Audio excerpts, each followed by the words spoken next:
Ladies and gentlemen, welcome to the Pro Football Alliance show. I am your host, Dirty, and tonight we have a very, very special show. We have Scott Adamson.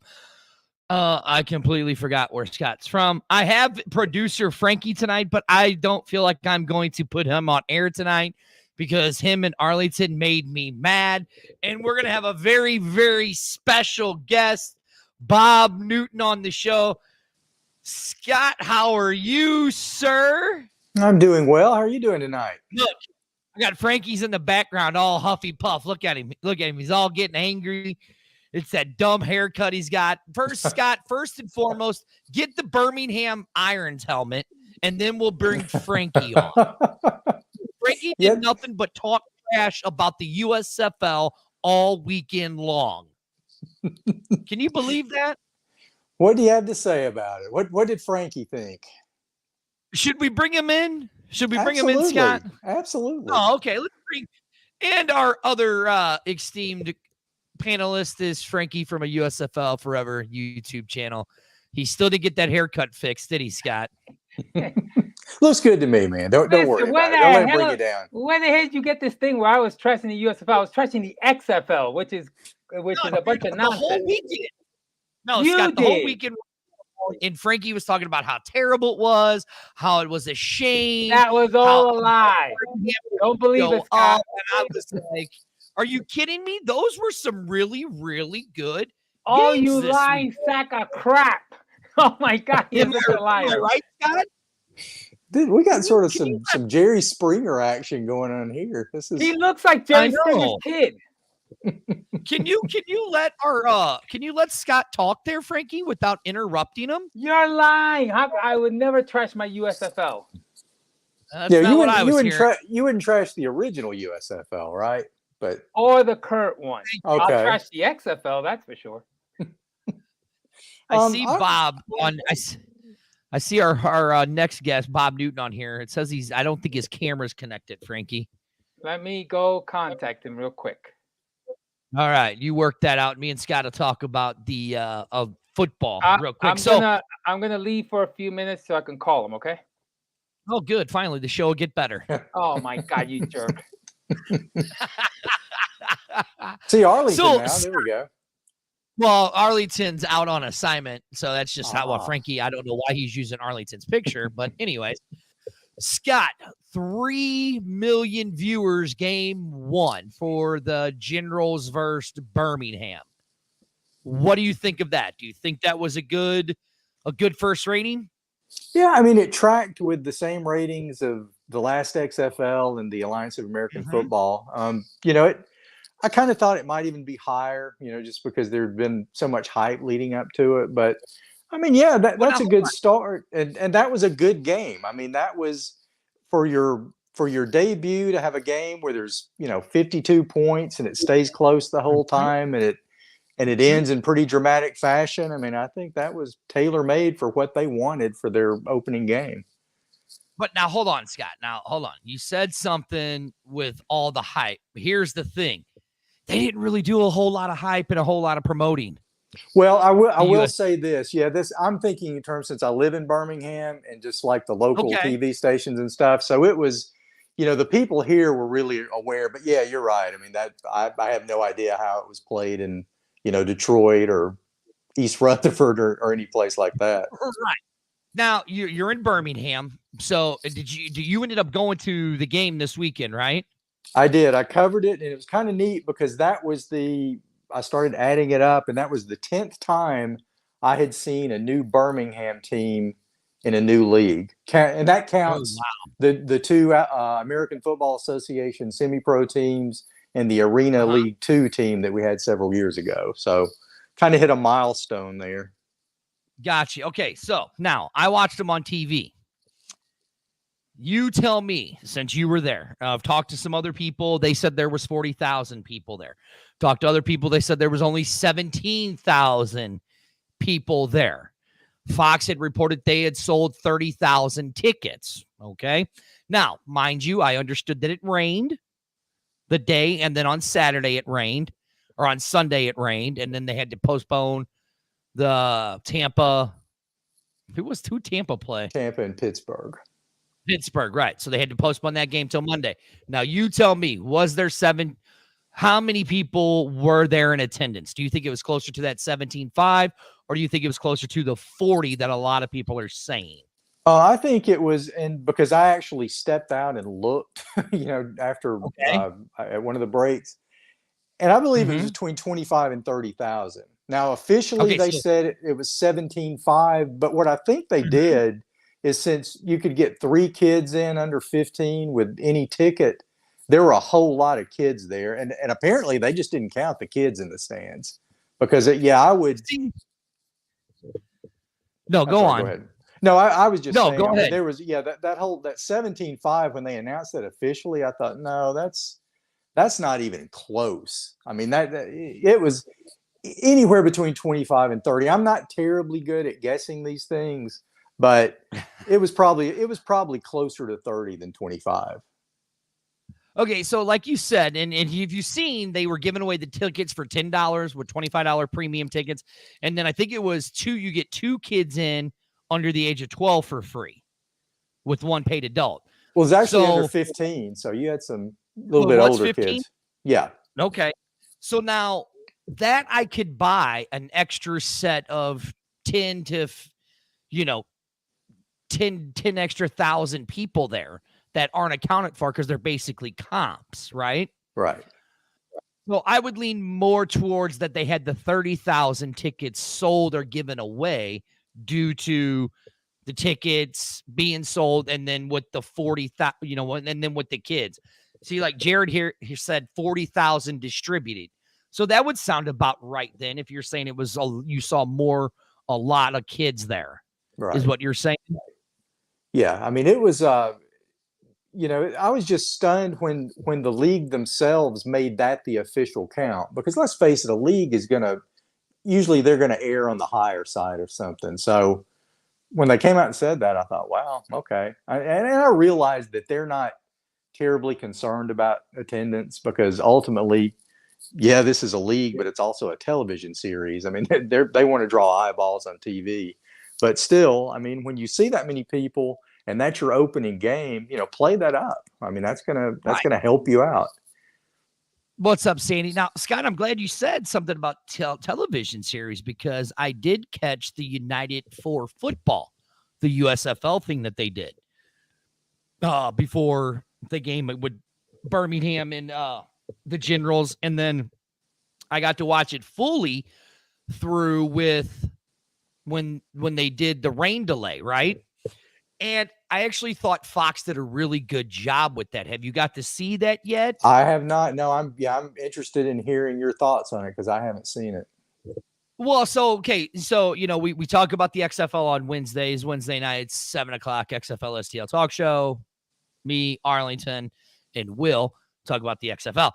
But it was something that we wanted to see the original XFL and Charlie's League do like a Hard Knocks type of show, right? Mm-hmm. Well, the USFL did it. They did it, and they showed us players. And it was really interesting on how they did it, because they kind of went through all 8 teams in this hour special and broke it down of who the coaches were and stuff like that, to kind of get to know the coaches, and then a lot of the players, they got us to know, start to see players. So I thought it was really good how they did that. Now, I would be really interested to see if they keep this going as a weekly thing. I think that's really going to be interesting about that. So, I mean, what do you think of them doing this as like a weekly thing? Do you think this would help the league and help grow players? Or do you think they should have just done this one and done, and that was it? No, I mean, I think that's their plan. I mean, that's, they want that to be the lead in to, I mean, I don't know if they have set times when they're going to show it every week, but I know that their original plan was to do this throughout the season, to kind of take you through the whole, from the cradle to the grave as far as season 1 goes. So, whatever they can do to, bring interest in the league, obviously that's what they should do. I mean, this is just such a weird situation to think, in years past, you looked at leagues being formed and you think, who can they get for their TV partner? How much money are they going to make for TV revenue? And then here's an actual TV network that owns a league, but then they get an outside TV partner, an NBC. So the whole dynamic of it is really interesting to me. And I guess I've reached the point in my life where I'm almost more interested in seeing the sausage made than the actual games themselves, some of the cloak and dagger and stuff. And this just really intrigues me, what they're trying to do. And I'm interested to see when you get to week 6, week 8, and then finally right before the playoffs, what will the ratings be like then? What will be the national perception of this league at this point? Because in other leagues, things start to fade after the novelty wears off. Correct. Now, I'm glad you said ratings, because that's going to be the next thing I go into, is the Birmingham Stallions and the New York Generals. Like you said, very good game, 24-18. Birmingham, I don't know how they pulled it out there at the end, but they did to win that first game. Good for the city of Birmingham. Drew a 3.1 million rating on Saturday night. Now, that's on a Saturday night. So there's two things that it tells me. Okay? This is just my perspective. You tell me how I feel, how you feel. Football fans, we're losers and we stay home on a Saturday night because we don't really go out. Or 2, we just really like football and we don't go out on a Saturday night. Yeah, I think it's a combination of both. I think, one thing I did is I, quote unquote, covered the first 2 games. I covered the Stallions game, and then the first game on Sunday between the Gamblers and Panthers, I'm in the press box, I'm watching the game. The other games I watched on TV because I wanted to see what that was like. I wanted to get that experience because that's what matters. It doesn't matter people who are, I don't think Fox cares about who's writing about it or whatever. They want to know what the experience is like for the people who are at home watching. And, I guess I'm probably different because the main thing I want to see in a football game, I want to be able to follow the plays. I want the game to move quickly. It's cool with the drones and all that kind of stuff, but see, Frankie's favorite thing was the drone. Frankie loved the drone shots. Yeah, I thought it's interesting, but then, then when after a few minutes though, it's just like the novelty's worn off for me. I'm just more interested in the game itself, but that's just me. See, now my thing with the drone, I think the way they used it, they utilized it on kickoffs, how it started behind the ball and then it flew up as the ball went into the air. I thought that was really cool. And then how the ball, it just followed the ball all the way through. Right. That's what I thought was really, really cool about the drone. The first game, I could see why it got 3 million. I think they could have done some better camera shots on how they shot the crowd and everything. And that was especially for like Sunday's games and Monday's games where there were hardly anybody in the stands. I think they could have figured out a way to not shoot the stands or do something to you saw some people saying that it looks bad, there's nobody in the stands. Well, look, people, if it was in St. Louis, we'd pack that stadium, the dome, the entire time. Now, shut the hell up. You guys know you're lying. We would not pack that dome. We would only be there for the Battle Hawks, and then only a select few people would be there for the rest of the games. We ain't packing that game for all those games. We all know it in St. Louis. Is that kind of what you think the perspective is in Birmingham, that they're going to pack the games for the Stallion games, and then the real diehard fans would just want to stay for more later, or what do you think? Yeah, I think obviously, people in Birmingham are more interested in the Stallions, whereas, the other teams, as you said, if you're a diehard football fan and you get in for $10, especially when that $10 gets you in for the entire day, if it's a doubleheader or whatever.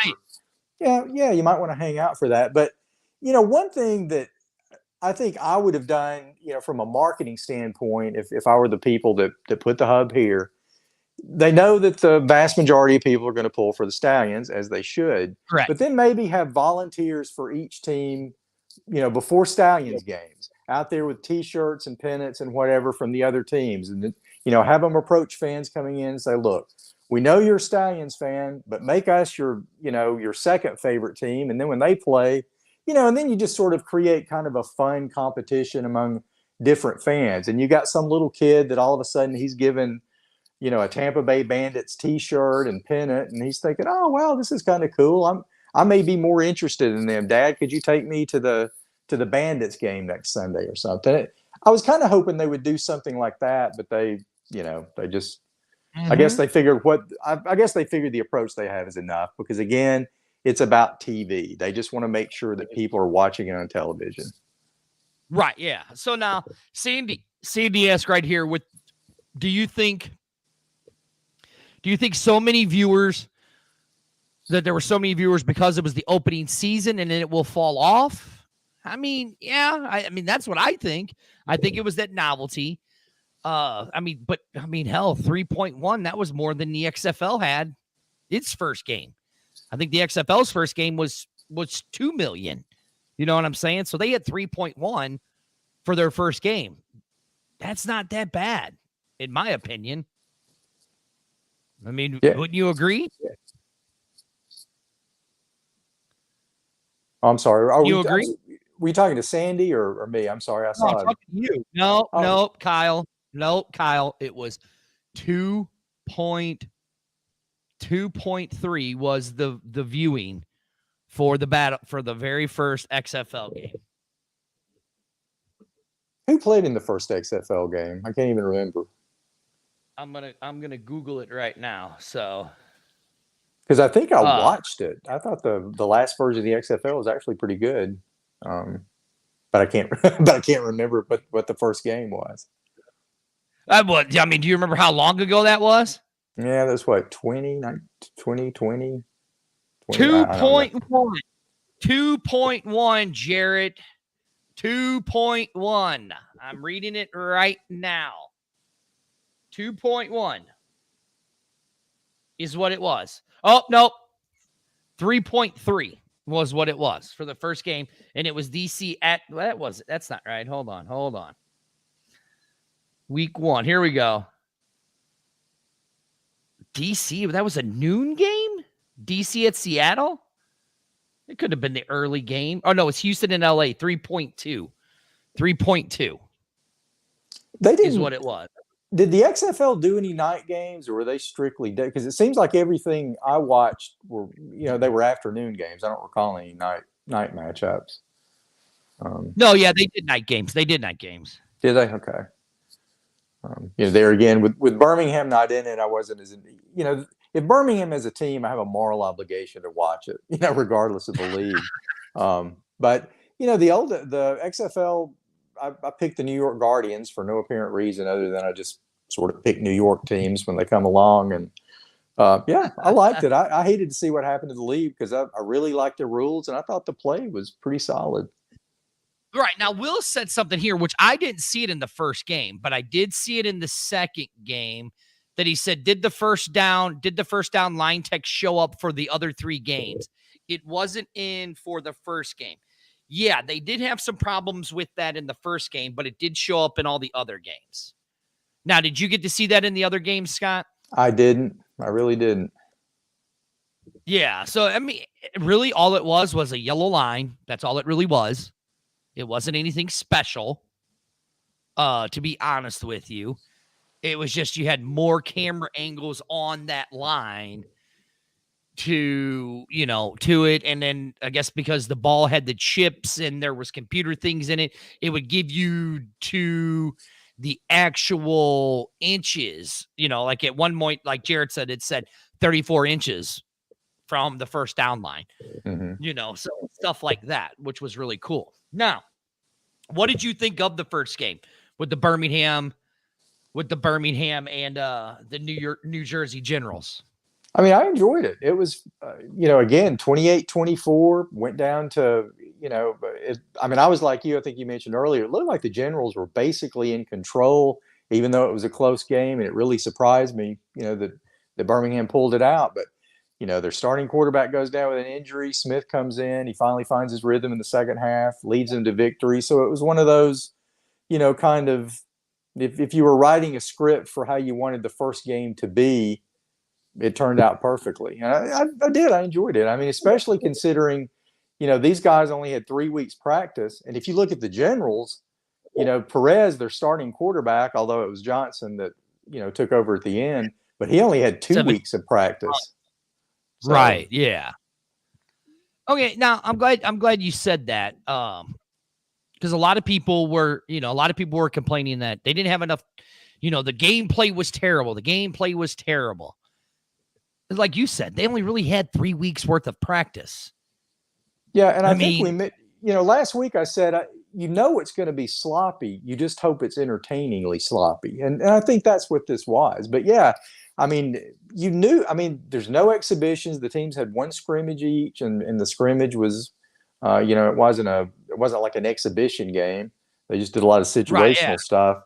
So, if you were expecting something really polished, I mean, let's face it, it's probably going to be midway through the season before you're getting to the point where the penalties are cut down and you're seeing a flow. And I think even except for a couple of teams, Tiamo at Tampa Bay and Scott at Philadelphia, the other teams are still kind of iffy on what they're going to do with their quarterbacks. Although I will say this, the Generals have 2 really good quarterbacks. They might actually they might be platooning those guys the rest of the season because, Perez leaves the game and he's, I think, 13 of 18 for 143 yards and 2 touchdowns. But Mike Riley, the coach, just said afterwards, it just got to the point where, Johnson was just in such a rhythm. We wanted to keep him in there, and we seemed to be hurting them more with a run. And he gained, I think, 98 yards. He was the leading rusher in the league for the first week. Right, exactly. Which, I thought that was really interesting that, they said that they were going to do so many different innovations. The one thing I did like in the first game, I think there was a total of 7 penalties for the entire game. Mm-hmm. Which I thought that was me. Yeah, I know. I agree. You figure it's going to be a penalty fest, especially motion penalties early in the game. But yeah, from that standpoint, it was a lot better. Yeah. Now we're going to go on to game 2, right? Which I've said it 1,000 times, and I'll say it again. Coach Jeff Fisher is possibly the worst head coach in all of football. I don't know why he even got a job with the USFL, because he made the Michigan Panthers look like dog shit. Poor Jeff. He cost the Titans a Super Bowl against the Rams in '99 because you got Steve McNair and Eddie George, but yet you're gonna pass it on the 2-yard line like a moron. But that's Jeff Fisher. Jeff Fisher's an idiot. Plain and simple. Jeff Fisher's a moron. I think his IQ might be a slight bit higher than mine, but probably not much more than mine. And yet they still almost won the game. It's crazy. Right? But again, the Houston Gamblers, everybody talked about how good these guys were, and they really went out there and, in my opinion, shit the bed. Yeah, it was for some reason, and again, you have no real point of reference because it's a brand new league, but I was kind of thinking that might be one of those shootout games. I didn't really expect it to be 17-6 until late, and then, the way it played out. But, again, if you're going to play 4 games, first weekend, brand new league, not everything is going to be 28-24, that's for sure. Right. Well, then here, like Jared says, what do you think about the missed snaps from the Michigan Panthers? Shea Patterson lost a lot of the balls. He did. He lost a lot of pre-snaps because it just seemed like he couldn't handle the snaps that were coming to him. Oh yeah, and the one that turned into a fumble return for a touchdown, that was almost comical. That was the one where he fell down, got up, gets smacked, drops it, and then boom, we have a 90-yard touchdown the other way, which it's fun to watch. It's not not fun, obviously, if you're a Panthers fan, but that was a pretty cool play. Right, yeah.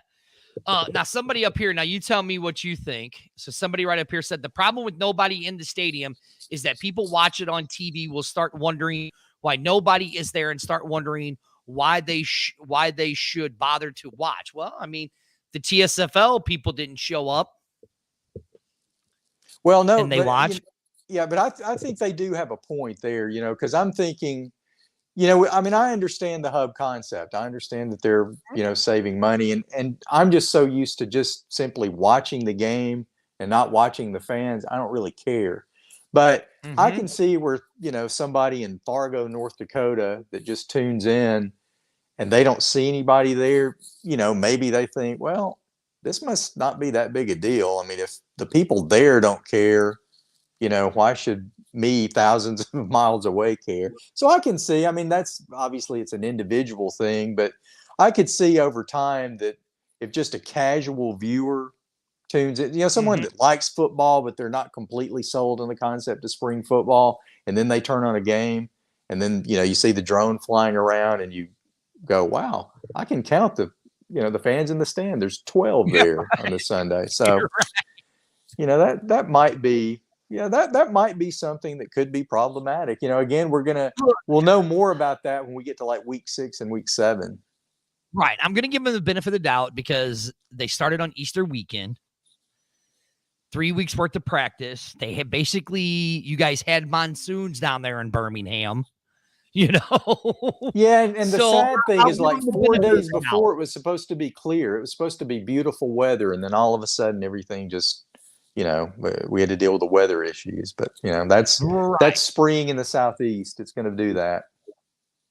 Yep. And then now the second best, I thought this might've been the best game of the day and the team that has the best looking uniforms and might be the best team in the USFL up to this point, the New Orleans Breakers and the Philadelphia Red Boxes. I refuse to call that mascot he is a red box because he looks like he belongs in a red box, if you catch my drift. Well, I mean, their uniforms, it's like what you would see people who work at McDonald's would wear. I mean, that's what I see when I see those unis. But yeah, the Breakers look great. Those, the jerseys, the helmets are fantastic. Yeah, they look really good. Everything about them. And I think they might have been the most well-around coached team of the week. Yeah, because I don't think they committed that many penalties, if I'm not mistaken. No, they look good. And, it's nothing against Larry Fedora, but he wasn't really the guy I thought was going to be the star coach of the first weekend. But I agree with you. I mean, I think he had them very well prepared. They look like they're going to be a really fun team to watch. But yeah, I'm a uniform goob anyway. And man, when they came, because I was walking down, I was leaving the interviews when they were coming onto the field. And it was like, oh man, I really, really like the looks of those unis. They just look great. They look good, right? And like Will says, they do have the best mascot, Dave the Wave.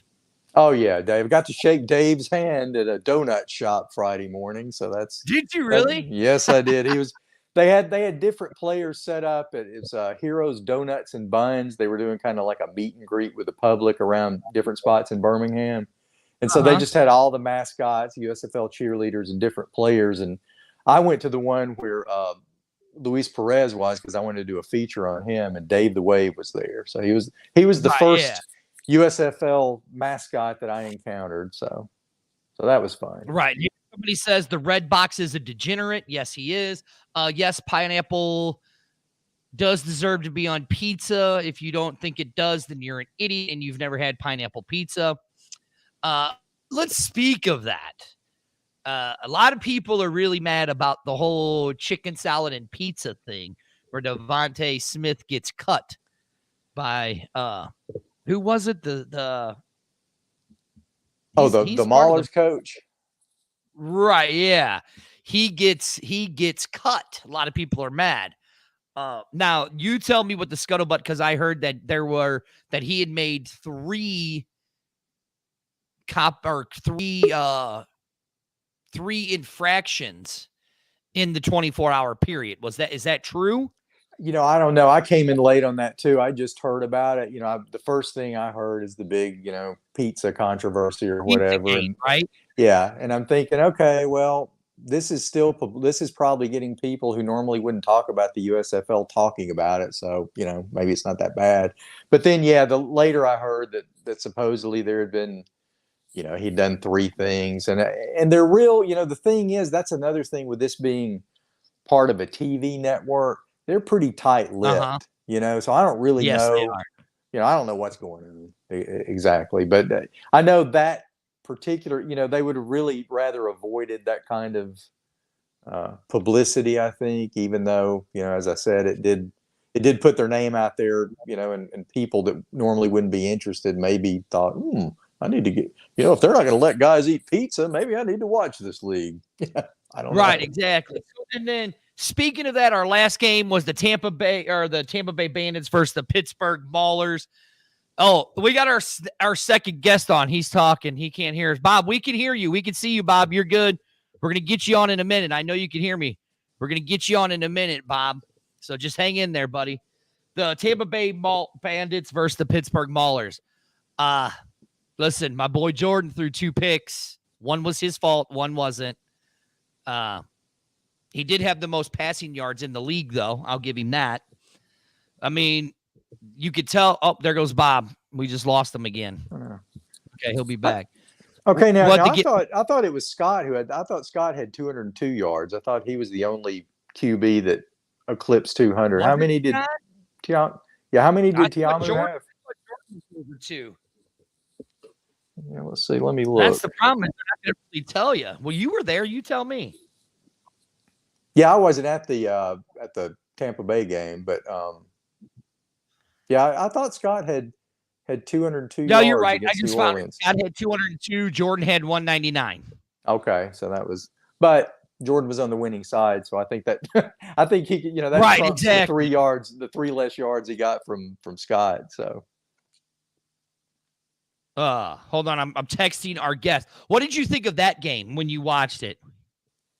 That was pretty defensive oriented. Tampa Bay, I think, is going to be, just because of their logo and rep, I think that's a team that probably needs to do well for the league, as far as people getting into it, because for some reason they just seem to kind of have a, more of a national brand. I don't know why, but he just a lot of scuttlebutt that I've heard. Jordan? Could be. Because of Jordan? Yeah. I mean, here's a guy who's already had some success in alternative football and looks like he's going to do a good job there. And, it's like we talked about earlier, the whole, he and Scott are really the only 2 QB1s in the league right now. The only ones that you figure, they're going to start the whole season barring injury or something terrible. Whereas every other team is still kind of a crapshoot. It's almost like, we don't really know what we're going to do yet. Like in Birmingham's situation, I don't know the extent of Magoo's injury. So I don't know how, if there's going to be an actual competition between him and Smith, or if maybe Smith won the job late, or how that turned out. Right. And Frankie joined us. Frankie, he was there and I was trying to click him on, but then I guess it disconnected on him. No, the problem is that his mic was coming on and off. And so I said, let me hang up. And that's probably the problem. So he's trying to get back in now. Click on his mic so he can join us. And he apologizes, but I told him, don't worry about it. Here he is. There he is. We got it. He was on the phone with me. That was the problem. Scott, you might know this guy. Introduction, Frankie. Please. Introduction. Frankie has been like just squirming in his pants there in Guatemala, just losing and dropping gallons over our next guest. I mean, I've never seen Frankie so excited about a guest in my entire life. Let me show you who our next guest is. Why are you shaking your head at me? You're Frankie. Annoying. Put him on. Right here, the man. I don't know if anybody really knows who this is, but all American who met Bob Hope, the one, the only Mr. Bob Newton. How are you, sir? Hey guys, yeah, as you can tell, I'm not a very good technology expert, so I get befuddled with some of this technology at times. But it's great to be on your show, and sorry I'm a little late. No, don't worry about it. Frankie, he's not very good either on technology. I mean, the graphics. Hey, I don't know. He helped quite a bit, man. He was pretty helpful. Thank you, Mr. Newton. Thank you. The graphics that he built tonight looked like a kindergartner did them. So I apologize for the graphics that he made. Let the audience decide how the video looks. Let the audience decide. I did 2 videos, And for the record, Scott, and Mr. Newton, I was up till 7 a.m. finishing the second video because this man has so much of it. I mean, I only expected like, a typical lineman just blocking and finding a few videos. If I would have kept going, this show would be 5 hours. Okay, that's how much video is on this guy. You should have been my agent when I was playing. So let's show that Bob Hope picture. Right here. Bob Hope picture right here. This man got to meet Bob Hope. Look at that guy. Yeah. I mean, Mr. Newton, you don't look much different, just other than the I mean, I still would mess with you, man. If I saw you in the corner. That was around December 1970, I believe. That picture was on his Bob Hope Christmas special, and it was a really honor to be there. And like I said, I saw some Zsa Zsa Gabor was there, and Jack Benny. And it was really an exciting time. And we were there the whole day filming it. Now, Frankie, I'm going to ask. I like Zsa Zsa. Hold on. You stop, Frankie. I like Zsa Zsa, right? Don't start. I mean, don't start. This is a special guest. She really looked as good as she did on TV in person. She was beautiful. Yeah. Now we're talking 1970s, so yeah. Show that picture again Doesn't one matter. more time, Bob Hope and him. One more time. Show it, please. Oh, we don't have a Zsa Zsa picture. What he's telling, he's introducing me right now in this picture, and he goes, Bob's nickname is Fig Newton, but you won't find his recipe in the Betty Crocker cookbook. And everybody laughed in the audience. I tried finding that video, my friend. I found 1969 All-American, 1971 All-American, but I can't find that video. Did you ever? I don't know what they did with it. I don't know what they did with it. It was a good one. A lot of great players on that show. Jim Plunkett and Jack Youngblood. A lot of great guys. And so now did you Chris ever keep a Mason video wants to know. What's that? Go ahead, Dirty. Frankie, ask your question. Did you ever keep a video of your presentation on the show? No, I looked for it just like you did, and I couldn't find it either. I could find other years, but they didn't give us, I don't remember them giving us a copy of it either. Now Dirty's going to make a crack about Bob Hope. So just ignore him. No, okay? I'm not. Chris Mason asked, sir, did you tackle Bob Hope? No, because I didn't want to be arrested and put in jail. But I tell you, he had demand for the whole stage, man. When he said, "Hey, we got to do it this way," everybody paid attention, and the audience, was following every word that Bob had. So you could tell he was the boss on stage there. One more time. See, Frankie, that picture. I got a question. Frankie, one more time. Frankie, I'm going to mute you. Be quiet. Did you hear what this man said? He said Bob Hope had a command on the stage. I am the host. You are a co-host and a panelist. You need to be quiet and let me do the job. You see what I have to put up with, Mr. Newton? You see, Scott? Well, I might have to start using my counseling skills here in a little bit. I'm not sure. Well, he's got an ex-wife, so do I. So. All right, Scott, you got a question for Mr. Newton?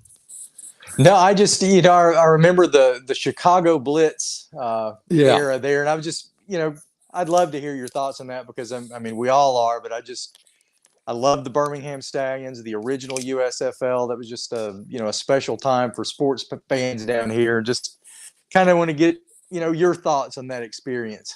Well, it was a phenomenal experience because I was coach under George Allen with the Blitz at that time. And, I'd been with the Breakers for about a month when the USL first started. And then I left the Breakers, and then I had a short run with the Washington Federals.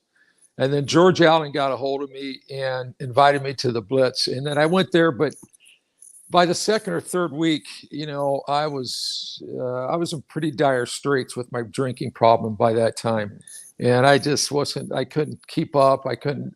I was missing practices, and so, I just left football, and then I finally, that was in around February or March of 1983. I finally got into rehab for my drinking problem in July of 1983, that same year. And you've been sober ever since, right? Yes. Congratulations. Thank you very much. Yeah, very thankful for that. Very thankful for that. And I never thought I could, go day to day without drinking. But that treatment, the rehabilitation center I went to in Monroe, Washington, was extremely helpful. Yeah, I'd always wondered about Frankie. that. No, I'm sorry. Go ahead. Go ahead. No, I No, was go, just, Scott. it's just, you think about now there are avenues that people can pursue, when it comes to mental health, when it comes to addiction and stuff. Yeah. But I'm assuming that, in that era, that really wasn't the case in professional football. I mean, it seems like you were basically kind of on your own once you were no longer a part of the team. Well, that's a good point. I mean, basically what the alcohol drug program back in those days is that they would send in the NFL, they would send a guy from the league office in New York to our training camps, and we would have a night meeting, and this guy from New York would get up there and tell us all the things what not to do, like don't hang out with gamblers, don't hang out with drug addicts, watch yourself in bars, and kind of like not being very open to, if you got a problem, come and talk to us. It's just a different era. Right. I think the NFL has progressed now to, I think the mental health issue and the addiction issues, that there is a lot more help available to the current NFL players. And they have some plans that can help the former players too in those areas, in the mental health and with addiction, which is really, really good. Right. Okay, sir. So let's go back to this. So you do the Bob Hope thing, because there's a lot that you just said that I definitely want to get into. And I understand, I know why Scott wants to talk about the XFL, because, that's what or USFL, because that's what he is. All right. So you get you get drafted by, if I'm not mistaken, by the Bears, correct? Yes. Yeah. You go to the Bears, which look at this young damper guy.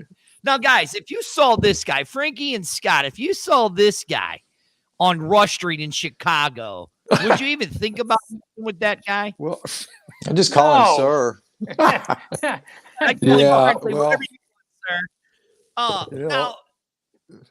if I'm not mistaken, because I know that me and you talked earlier in the day. Look at that. Look at that guy. Look at that guy. God. Hey, were there any residuals on these pro football cards? Were there any residuals, Mr. Newton? Was there what? Oh, there you go. Any residuals on these football cards? Because not to my knowledge. Not to my knowledge. That's a great question. I don't know if there's residual payments now, but back in those days, I didn't know of any program like that. Sons of they bitches. just took the picture and that was it? I think so. Those two pictures, I think, are they're going for around almost $2 now. So, you better buy them up. So let's talk about it. You get drafted by the Bears. You're there at the end of his career, and I never got to see the guy play, but I just saw his highlights and stuff like that. I mean, possibly the second greatest running back to ever play for the Bears, Gale Sayers. Yeah. What was it like watching that guy or playing against that guy in practice? First of all, Gil, I went to camp in Rensselaer, Indiana, where the Chicago Bears had gone to summer camp for decades, and I saw Gil walking around. Gil was still rehabbing from his knee injury. He had a very, very serious knee injury the year before or 2 years before that, and so he didn't participate in full activities in training camp, and then I think he played some in exhibition games. Back then there were 6 games of exhibition games, and then I just remember that he retired early, pretty much before the mid-season in 1971. He just couldn't. His knee was just too bad, and it was we've seen films on him, and I tell you, he was a really sharp guy, very nice guy, very polite to everybody. And Frankie? Yeah. No, go ahead. Finish your point. Yeah, and so it was sad to see that he had to retire in that condition with his knees. Frankie? I remember seeing a video where he got, I forgot what it was, like 8 carries for 40 yards or something like that in the game. But you also played with Dick Butkus. I played with Dick for 3 years, yeah. Right, and also Douglas, your quarterback. Okay? Played with Bobby, yeah, 6 years. Who was the left-handed Fran Tarkenton from the videos that I saw. What was it like to try to block for a guy that's just all over the place? Well, Bobby was a big, strong football player, quarterback. They said he could have probably played tight end or even linebacker. And, our offense, Bobby set the record in 1972 for rushing for quarterbacks. So he was a great runner. And, he made our job pretty easy because, if we did miss our blocks, he could get out of it, because he could run so well. And he wasn't sacked because of that, his ability to run. But Bobby was, about 6'5", 235 quarterback and just could run, and he ran hard. He was a tough football player. Had a lot of respect for Bobby. We didn't win a lot of games in that era. It was a tough time. The 5 years I was there, it was pretty tough as far as the win-loss records. Right now, one thing I remember Scott's about Douglas, one thing I remember about Douglas though is he would take a snap and he would look for somebody to hit. He may be the only quarterback I've ever seen do that. Yeah. Well, he there was times where, he connected very well with receivers. And then there was times that our offense just didn't execute very well. And I think every unit had some responsibility. Every unit on the offense had some responsibility for that. So it just was a tough time for the Bears. The 5 years I was there in Chicago, I had 3 head coaches.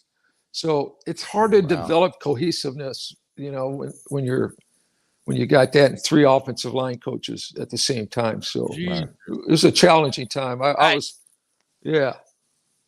No, so I know Scott's got to go soon.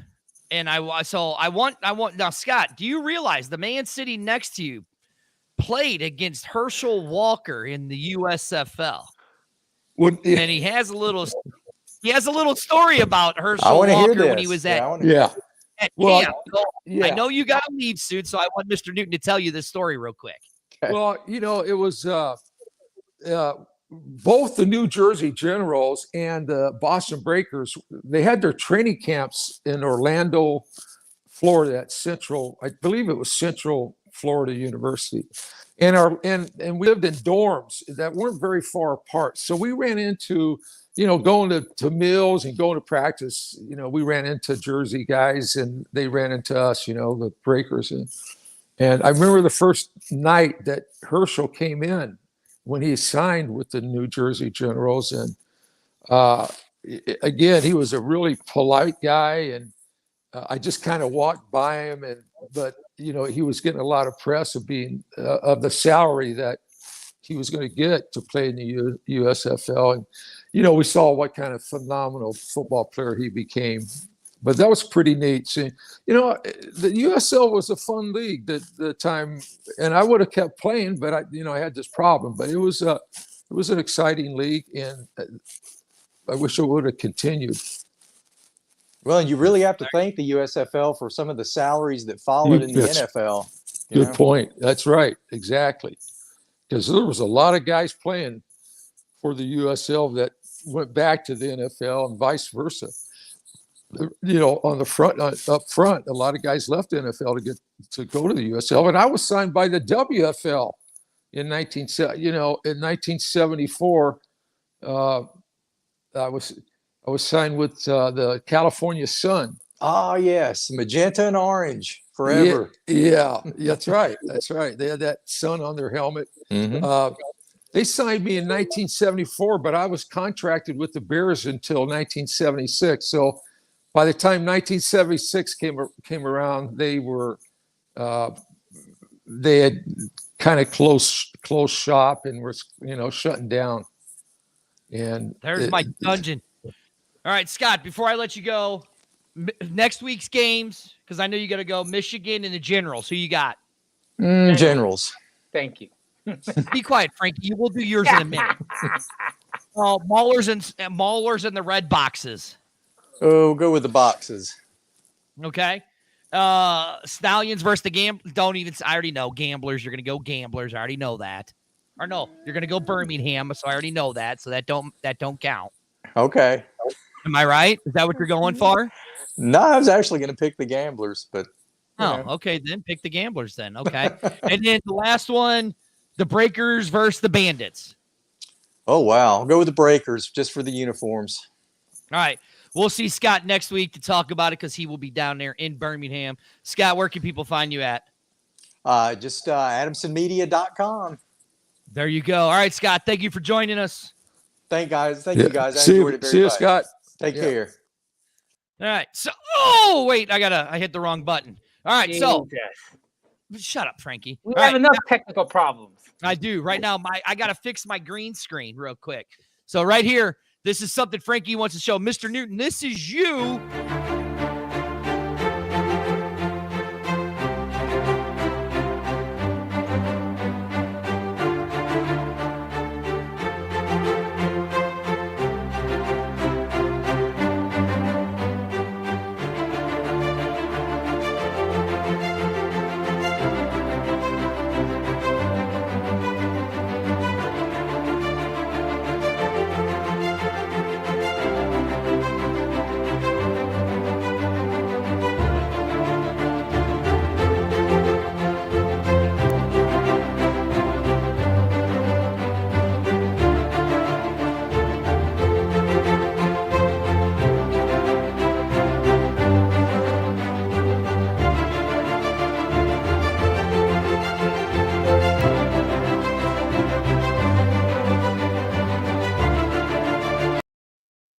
Now, that was courtesy of the NFL.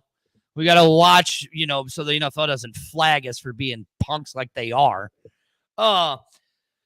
You were famous for the chop block, the low chop block back in the day. That a move that has kind of gone away now. How instrumental was that to your game? That block.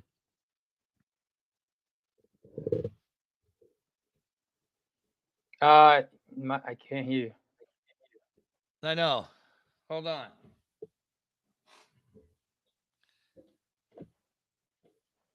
Tell him to hold on, Frankie. What the heck? Can you hear me, Frankie? Hold on, Mr. Yeah, I can hear you. Okay, so it ain't on our end. It has to be on his end. Mr. Newton's mic is on. No, what's going on here? No, I not on my end. Let me try this real quick. Yeah, go ahead and talk, Mr. Newton. Go ahead. No, we can't hear him. All right, hold on. This.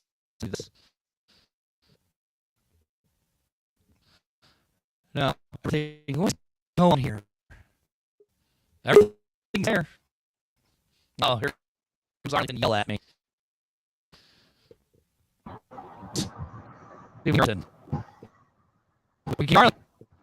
Good evening. Let's right by Mr. Newton's mic.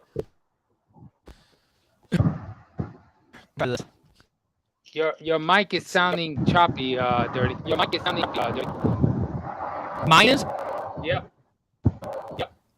Okay. I don't know. How about now? Can you guys hear me? There we go. There you go.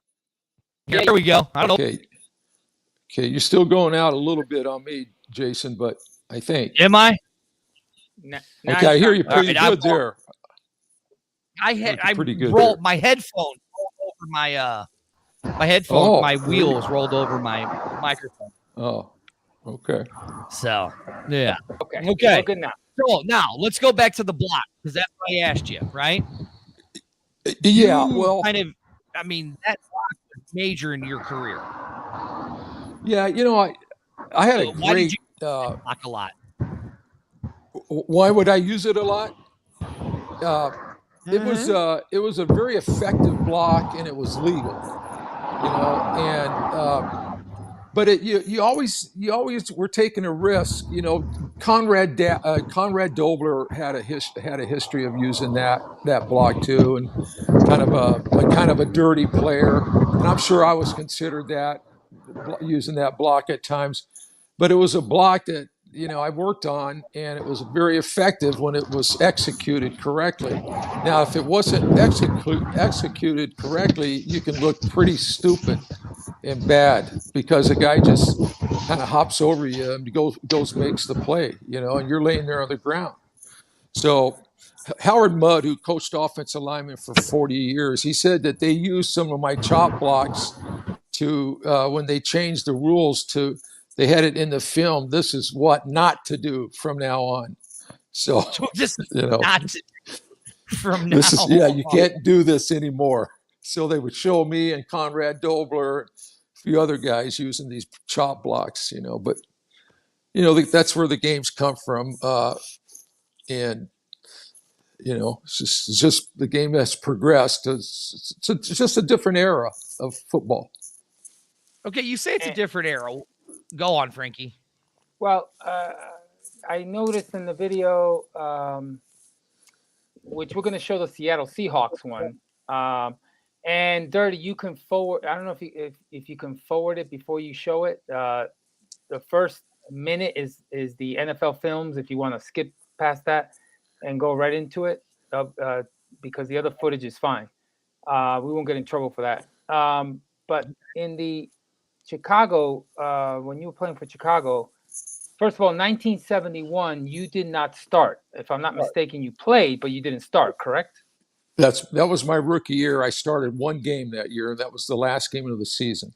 Right. And it's not like today where they just throw the rookies in the pool and start swimming. Back then, the rookie had to earn their way, right? Yeah, and I was drafted originally as an offensive tackle by the Chicago Bears, and then mid-season they said, we want you to go to guard.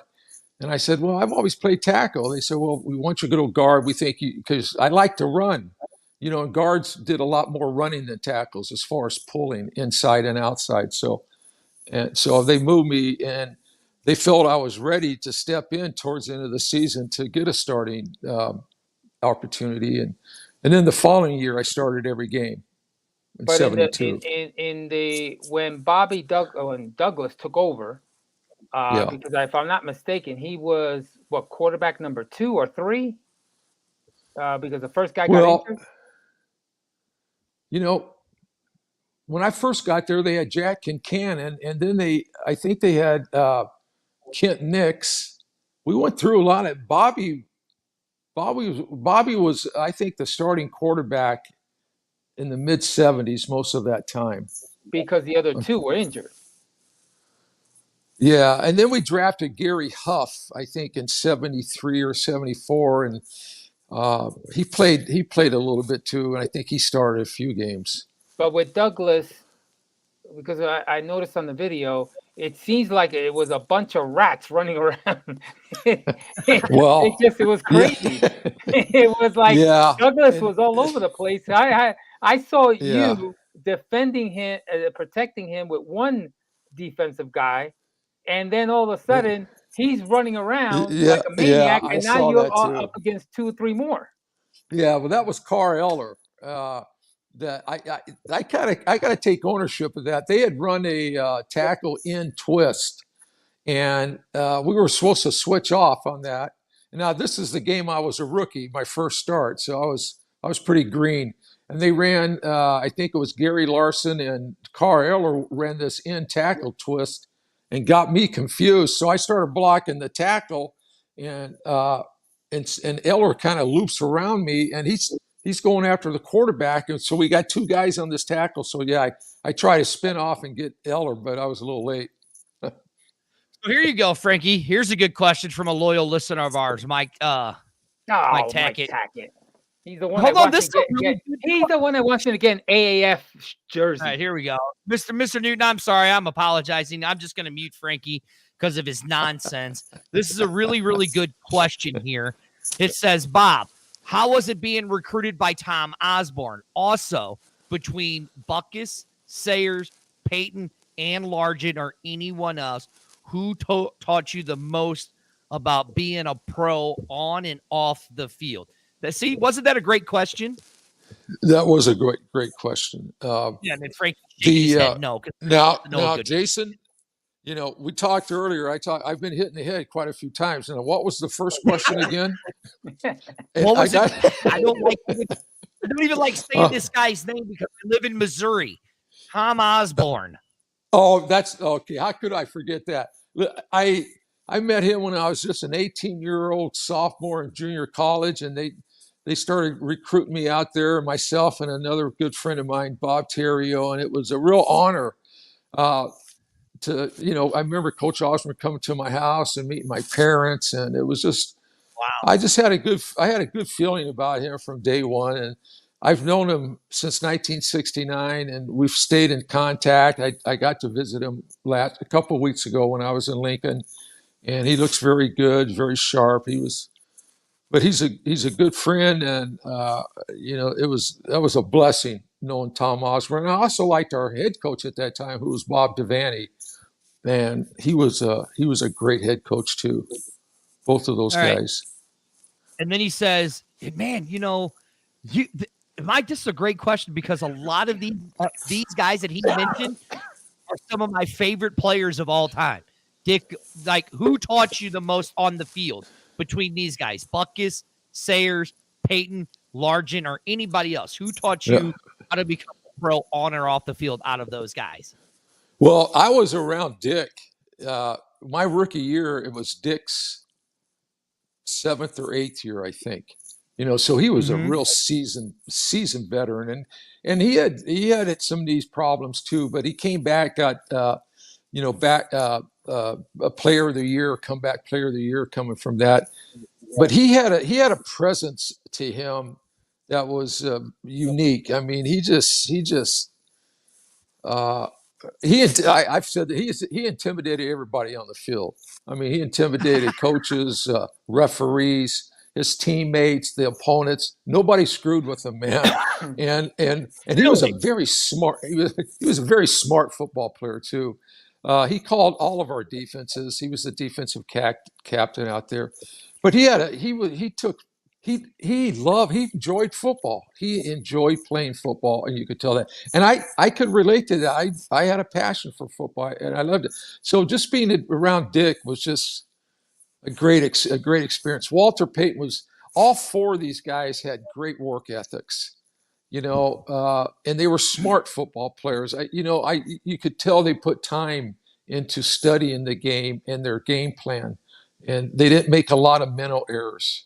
They'll cut you faster, and in NFL they know you're going to get beat physically once in a while. But if you continue to make mental mistakes, you're not going to last very long. So all these guys were great, smart football players. And what do you rank? Oh, sorry. Go ahead. Finish. No, well, and Steve Largent was. They all were humble. They didn't sprout around and act arrogant. They were good teammates, and that's what I always wanted to be, as a good teammate. Offensive line units. One of the reasons that Seattle Seahawks set the NFL record to be the winningest expansion team ever in the NFL at that time, with the 9-7 record by our third year, is we had an offensive line that was a really tight unit. We had some young guys, and John Yarner and Tom Lynch, and a seasoned tackle, Norm Evans from the Dolphins, and Nick Bebout from the Atlanta Falcons, and Tom Lynch at left guard. So we had a really cohesive. So just being a good teammate was something that I observed from all four of those guys too. which is important. Okay, now I know Frankie wants to ask a question, but Frankie, I got this because Steve Largent's one of my favorite receivers of all time. Where do you rank Steve Largent at as greatest receivers? Do you rank him in the top 5? Well, when he retired, absolutely, absolutely in the top 5. When he retired, I think he owned all the records. I think he retired in the mid '80s. Jerry Rice ended up breaking most of those records, but Steve was another hard worker, humble, tough. Did you guys ever see that hit? I can't think of his name. He knocked Steve completely out. Yes, from the Broncos. I know what you're talking about. Yep. Yeah, I know what you're talking about. And then the next game they played, that guy intercepted a pass, and then Steve just laid that guy out and made him like Steve made him fumble. Yeah, Steve Atwater. I think you're right, Jason. Yeah, exactly. It was Steve Atwater, and it's like his first time in the league. He laid Largent out, and then a few weeks later, Steve made it his mission to lay that hit on Atwater. Exactly. And took Atwater out of that game. Yeah. So he was not only a great receiver, he was a great all-around football player. He would block anybody. I saw him run into defensive tackles downfield going full speed to block them, to help the running back. So all those guys were tough football players, good teammates, and it was an honor. I was only on 2 winning teams in my 11 years in the NFL, but I have no regrets playing around all those guys, in that time period, even though we weren't winning a lot. It was great to be around those guys. Okay. All right, Frankie, go.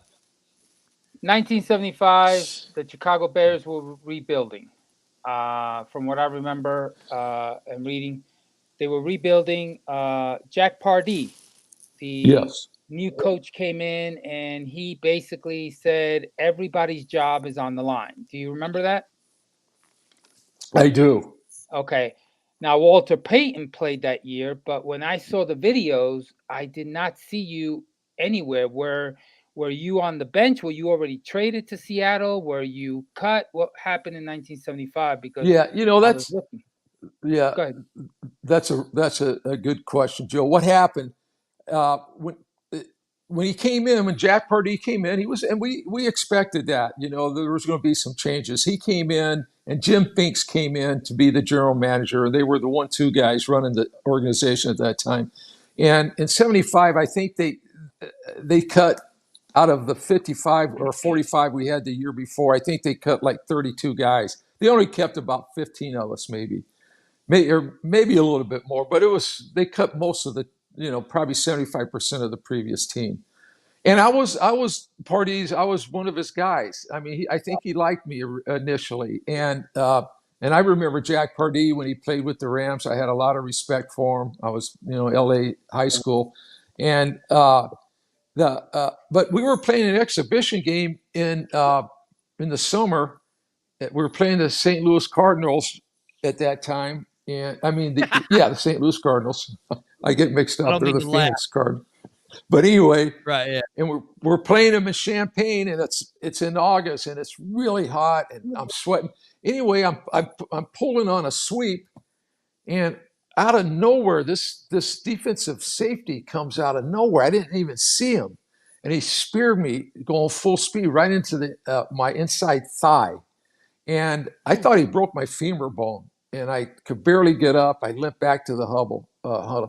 That injury kind of almost took me out the whole year. I couldn't get it well, because every time I got a little better, I'd go out and practice, and I re-injure it, and it just kept getting worse. So that's why I started this season. The first game we opened up against the Baltimore Colts that season, and I started the game, but so I think they wanted me, but it just wasn't working. And then at the end of that season, I just told them, I said, you need to get rid of me next year. I don't need to be here next year. I'll take my chances somewhere else. And that's where in '76, that's when I went to Seattle. Well, right, you so- went to Seattle with Hold on. Jack I'm gonna Patera. try to play it. I'm gonna try to play it, Frankie. The Seattle video. Now I'm gonna say it again. NFL. This is courtesy of the NFL.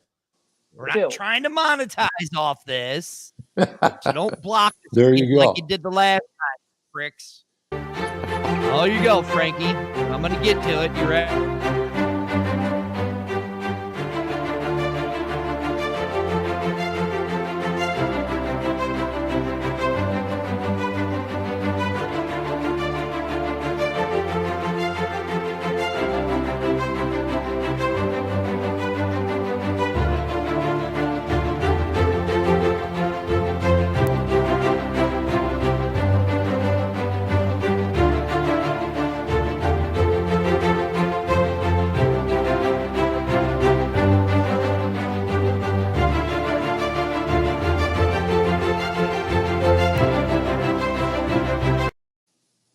Hold on, So there's there we still go. more. Well, I cut it off. Frankie, I'm not getting it where we got cut There's off no last time. NFL films after that. Right after that is the game action. I want people to see. Well, that was sick. That's a 6-minute video, Frankie. Play it. You'll see what I'm talking about. It won't- People need to see this man. It does get better. Thank you. All right, Mr. I'm gonna Newton. play it. Thank It's not letting me skip though. So here you go.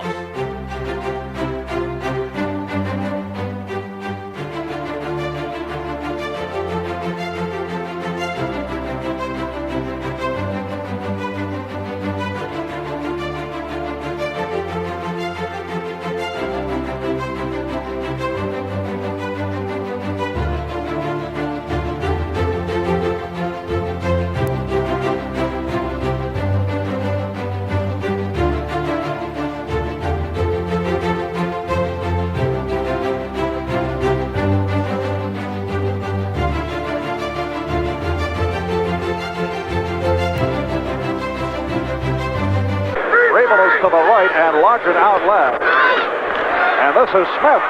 Big hole for Sherman Smith.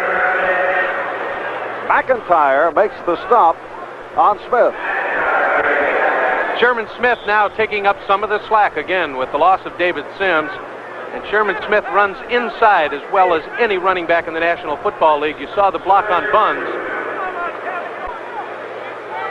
First down at the San Francisco 37, 3 minutes in. First quarter, and Zorn goes sideline for Larkin down at the 25 and thrown out of bounds.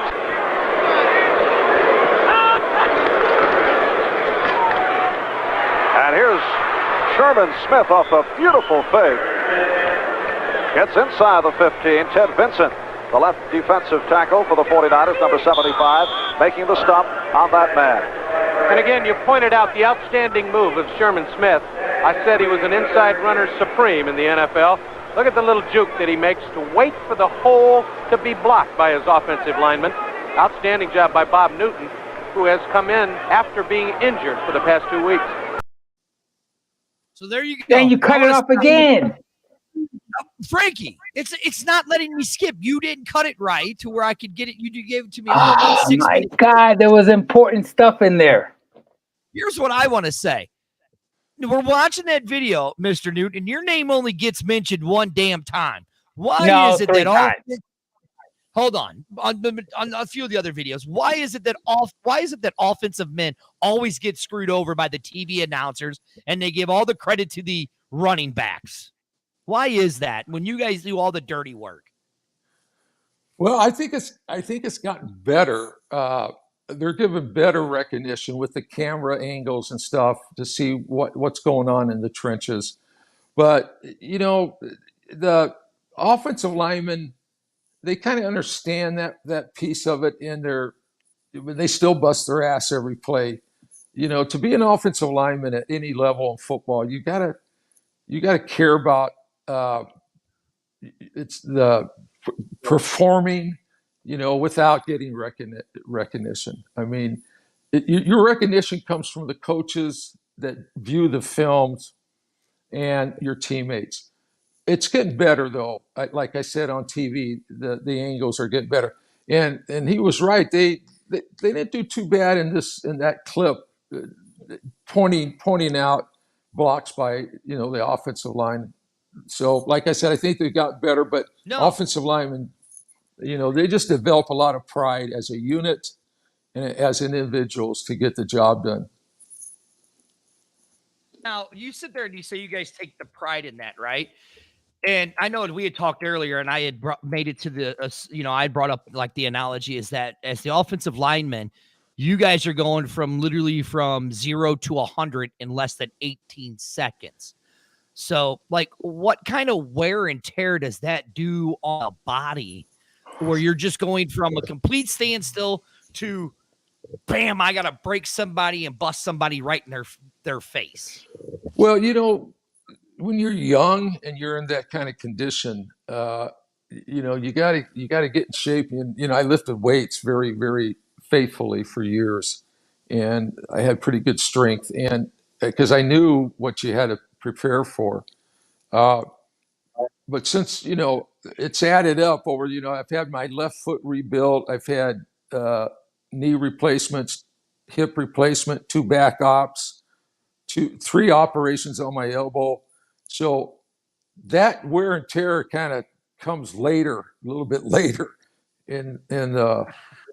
as I've aged. Right now, I'm feeling pretty good, and I'm grateful about that. Now, with concussions, because go ahead, Frankie. No, go ahead. I saw your hand. No, go ahead. No, so your generation was that generation that played with concussions and all of that stuff. And don't worry, Matt, because that's where I'm getting ready to go to here in a few seconds. Well, I know we had talked about it earlier. Like, how many concussions do you actually think that you might have played with? And like, what was the concussion protocol back in that day? Well, my interpretation of a concussion is I'm just totally knocked out I'm knocked out on the field. I'm unconscious. I found out as the years go by that, even if you were just disorientated, if you got a little dizzy, there was many times it took me a few seconds to, be alert of where I'm at, to get orientated, after a tough hit, so I was just knocked a little, not unconscious, but a little disorientated. And back then, you go to the bench, it was a kind of a macho era of football. You didn't lay on the field, kind of because of, you're kind of, we didn't drink water in training camps. It was just kind of the wild, wild west. You get to the bench though, and the doctor would come over and give you some smelling salts, and that would wake you up a little bit. And then the doctor would usually give you how many fingers you got up, and if you got close, I think you said, "Well, you're all right. Get your ass back in there." So yeah, see, like I don't mean to laugh at that. It's just that's like crazy that, and given Mike's next question here that we're going to get into, and I know Frankie's got something on his little eye on his mind, because I know when he wants to ask a question, his eyes start racing a mile a minute. But it's amazing to me is like how they had no concern for your guys' player safety back then, is that they just didn't care, that they wanted you guys to play football and out there. And you brought something up interesting. It was the macho thing. I mean, it really, is that what you guys were taught, is that, hey, you're hurt, doesn't matter, suck it up, you ain't bleeding, you didn't break nothing, suck it up and get back out there? It's a tough game. It's a very tough game. It's very violent, physically violent. So if you had to have some toughness to deal with it and to endure the hits, the practice schedules, just the whole routine of NFL football. At every level, football is tough. So I think that was part of it, and I never wanted the opponent to know that they got me. That was my own personal pride. Is I didn't want to. If he beat me, that's okay. But I don't want to lay around and say, I'm done. And when I got hit in that spy in my thigh that game against the Cardinals, I I should have even went back to the huddle. I should have went off the field. But again, I didn't want so you develop a lot of pride in certain ways to be tough on the field. And and my passion for football, you can't play that long. I think the average is 3 years now in the NFL if you make it, and so Right. to play that long, you really had to love it. And I did. All right. Now you talked about injuries throughout your entire career, when they first started happening. When did it where that the pain medicine that they were giving you in the NFL, when did that start working and you moved on to other things, other substances to kind of help? When did that start all happening? When did the stuff the NFL was giving you and you're like, well, I'm at the hotel, I'm still sore. Oh, hey, I'm gonna grab this bottle of Jack and I'm gonna that. When did that start happening? I know that's happened to a lot of other players that the NFL, there was some contribution from the injuries of getting pain medications and that starting a problem.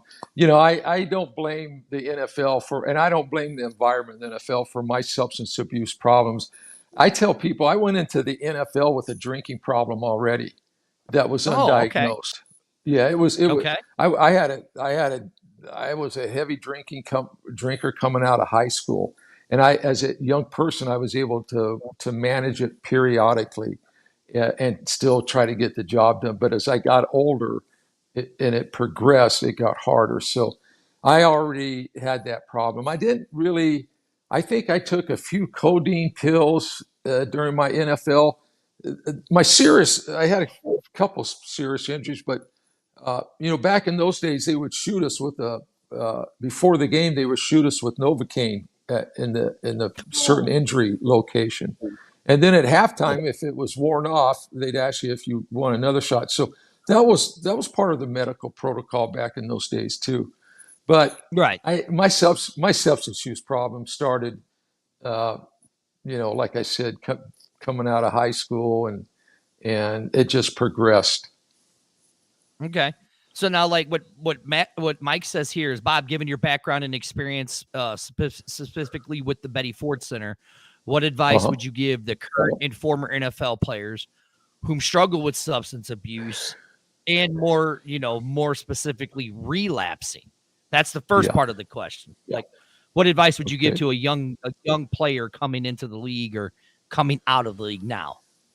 Yeah, I would encourage them because, I think there's this stigma that if you have a drinking problem, if you have a mental health problem, if you have a drug problem, there's some kind of immoral weakness stigma attached to it. And that's one of the things that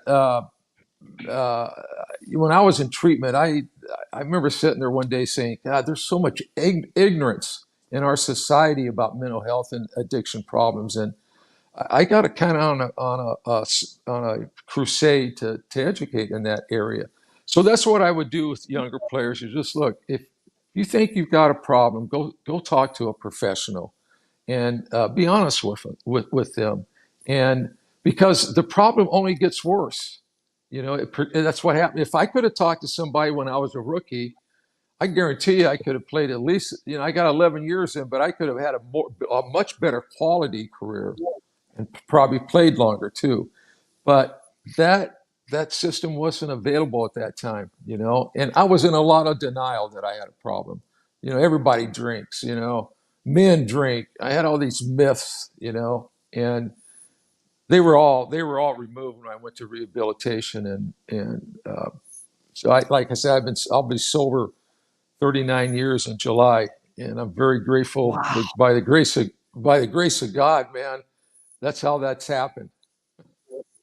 Congratulations on that 39 years. That's just an amazing feat. And I know we talked earlier, and I told you that, when it comes to mental illness and stuff like that, it's very near to me because of some of the stuff that had happened to me. I shared the story, and Frankie, I don't know if you ever known it. I've shared the story 100 times, and I'm not afraid to share it because, Bob, it's like you said, if your story can change one person's life and help person go get the help they need, that's what's great.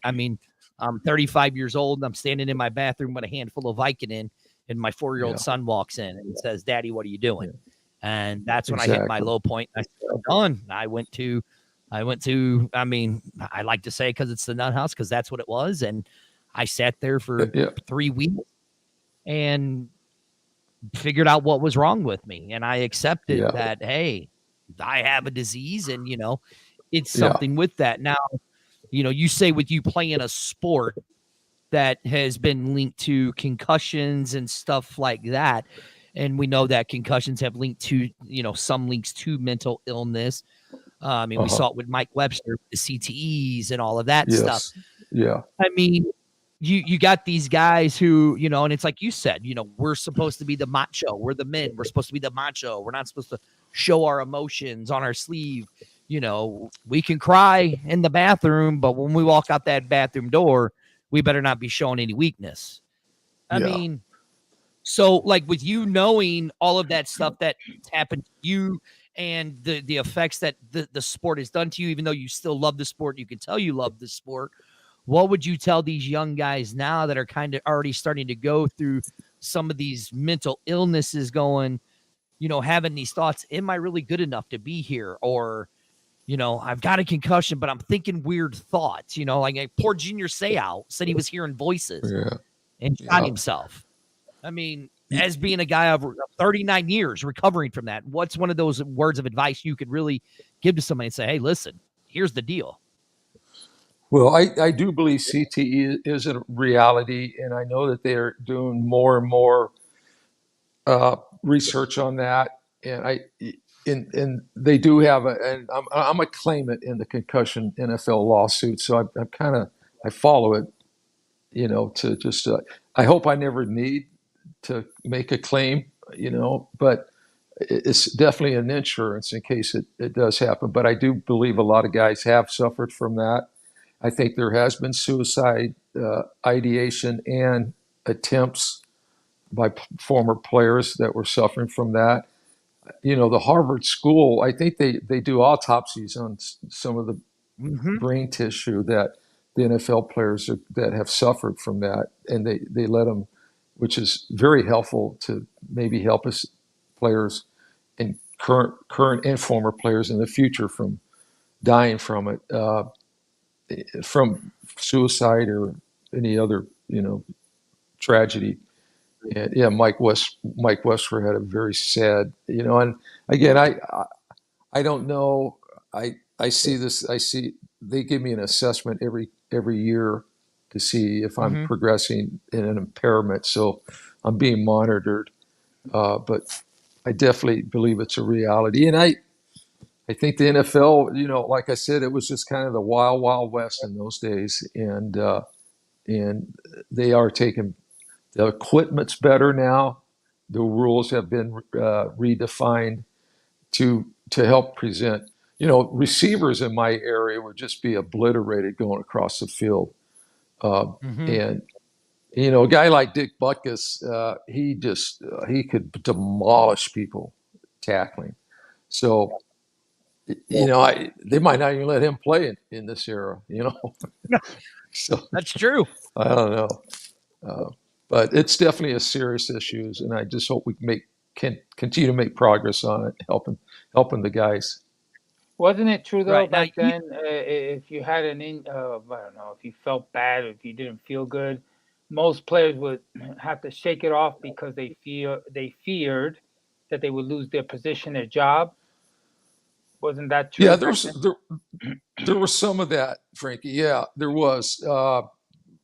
You felt pressure. You did feel pressure that, like I said, when I started missing games in '75, you know, they had to put somebody else in there, and you know, you're kind of out of the picture.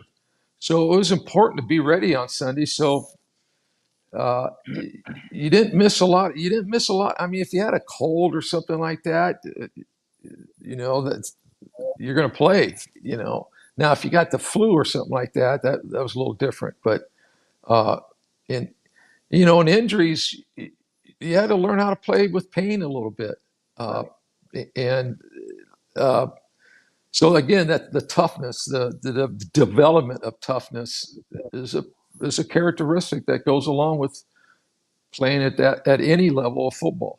And you said at the Yeah, beginning, back in high school, you started drinking. What was the lowest point of your life when it came to your drinking that you can remember? Say, this is where I hit rock bottom. Like Dirty just That's what said, I his was son gonna walked ask. in. Yeah, well, gratefully, I had a great high school football coach who cared a lot about me, and he was like a second father figure to me. And he knew when to jump me, and he knew when to motivate me, and he managed me really, really well. His name was Ray Mushagan, and his son coaches out here in football. But just like I was just a teenager in high school, everybody starts drinking around 15, 16, 17. And and I just did it periodically, and I didn't see anything wrong with it because my peer group, we were all kind of just drinking. But I hit a bottom in July 1983 when I was cut from two. The Seahawks let me go because of my deterioration of my playing performance in 1982 at the end of exhibition season, and I could just feel it. And I finally started accepting that I needed professional help. I denied it all the other times. When people offered help, I got defensive and defiant. But in July of 1983, I had been talking to a counselor in Bellevue, Washington. Her name was Diane Hall. And she started opening up my mind. She goes, Bob, you had problems with alcohol in your family on both sides of your mom and dad. This thing runs in families genetically. So it started coming to me, and I just felt so, a lot of shame and guilt. And I just knew then I had tried to control my alcohol and my other drug use. I tried to control it, and it just didn't work. I could do it for a while, but I couldn't keep control of it. It would eventually get out of control again. So it saved my life going in that treatment center. I'll be forever grateful to the counselor I had there. His name was Don Anderson, and he died with about 50 years of sobriety about 4 years ago. Nice. Good for him. That was my bottom. Yeah, that was my bottom. Right. So that's what I was getting ready to go, right as Frankie asked that. So we're going to 83. You've just been cut by the Seahawks. And now you're really starting to see the pain of everything that's happened to you in your life.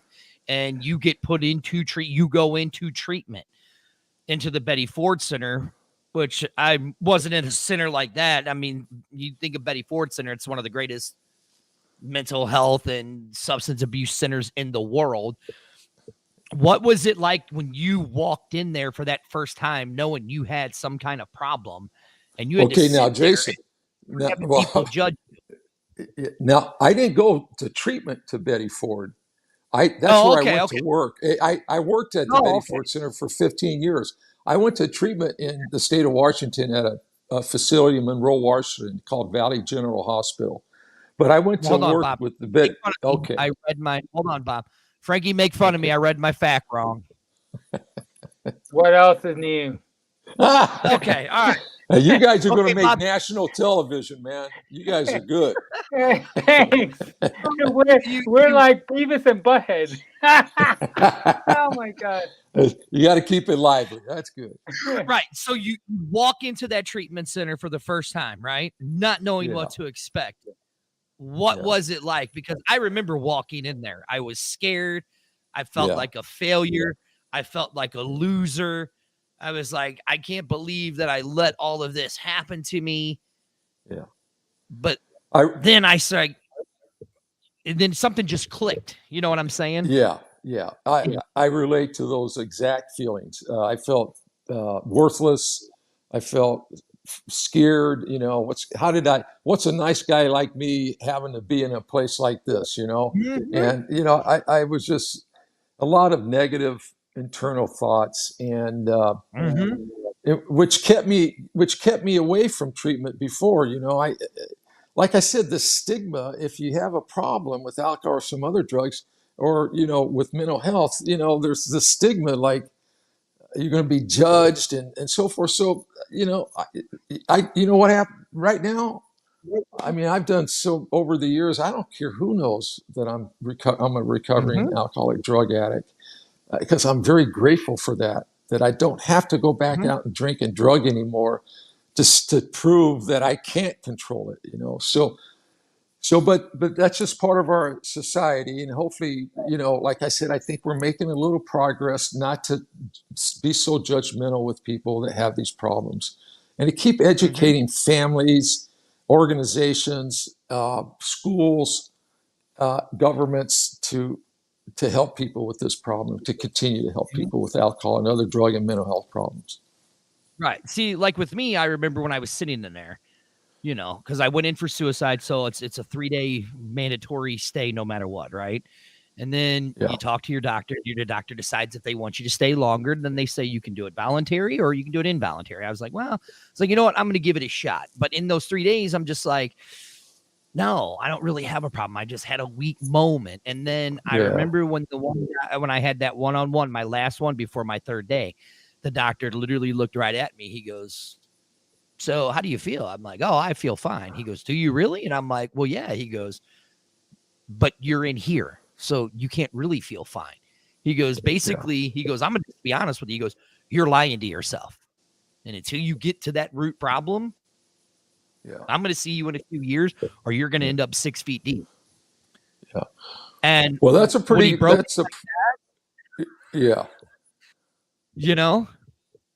So like, did you have anybody like that tell you, hey, look, yeah, you could say you're fine. If you don't take this serious, though, you're going to be back in here. Yeah. That's a pretty common response is there's a lot of denial and dishonesty on the front end when these issues are usually being addressed, because I denied the problem. I didn't want to face it because I didn't want to stop, and so we start. I could manipulate people to feel sorry for me. Well, this is why I drink, and it was a system that had been built up for decades that slowly but surely had to be torn down. But it does start with the honesty. And letting them know what kind of pain I was in and that I was experiencing, directly related to my alcohol and other drugs. Did you have it's amazing when you start. Oh, go ahead, Frankie. Ms. Noonan, did you have family support, family reach out to you, ex-players, ex-teammates, reach out to you and say, hey, Bob, I'm here for you? Did you have, because one of the things when you're going through something like you went through and like Dirty and others, whether it's drugs, alcohol, whatever the case, gambling, whatever the case may be, when you're getting help, the most important thing is to have that support system around you. Did you have that? Yeah. Well, yes, I did. I had the first weekend I was in treatment, a really good teammate of mine named Norm Evans. Norm Evans was the starting right offensive tackle for the Miami Dolphins in 1972 when they went 17-0. He was a great offensive tackle. And he and I had been teammates with the Seahawks. He was on the Seahawks too. And I don't know how he found out, but he heard I was in rehab for alcohol drug use. And he came down and saw me. And I cannot tell you, I still remember that day like it was yesterday, how better that made me feel, that he cared enough to come down there and say hi, because I was in a pretty bad place, And we've remained friends we were good friends before that, but I just think the world of him that he took the time to come down there and visit me. And yes, my mother and father, like I said, we had alcoholism in our family, so that we had a family history of this problem. And deep down, I think they were very happy that I was addressing it and that I didn't have to live longer having a drinking problem, because I just knew more problems would come. And I've got a great support system, around me. And the 12-step program has been a very, very supportive part of my recovery too, and my relationship with God. Yeah.